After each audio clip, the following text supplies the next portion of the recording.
অসমীয়া যুৱ মঞ্চই যে অবৈধ যি বাংলাদেশী এই বাংলাদেশীসকলক আমি সকীয়াই দিব বিচাৰিছোঁ যে তেখেতলোকৰ এই ভাষ্যবিলাক আমাৰ পচন্দ হোৱা নাই। তেখেতলোকে যে যি কৈছে মিয়ালেণ্ড, এই মিয়ালেণ্ড কিন্তু গৰু পিটন দিয়া হ'ব। কিন্তু এই মিয়ালেণ্ড চিয়ালেণ্ড ইয়াত নহ'ব। অসমত মিয়ালেণ্ড বোলা বস্তুটো নচলিব। তেওঁলোকে পাহৰি গৈছে যে আমি যদি কেনেবাকৈ হেংদাং ল'বলগীয়া হয় কিন্তু তেওঁলোকৰ অৱস্থা বেয়া হ'ব।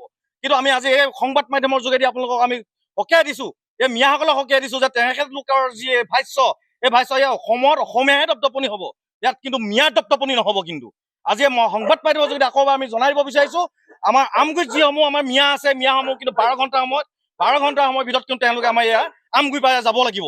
আজি সংবাদ মাধ্যমৰ যোগেদি আপোনালোকক আমি স্পষ্ট কৰি দিছোঁ। অসমীয়া যুৱ মঞ্চই তেওঁলোকে কয় এবাৰ অসমত মিয়ালেণ্ড কৰিম বুলি কয়।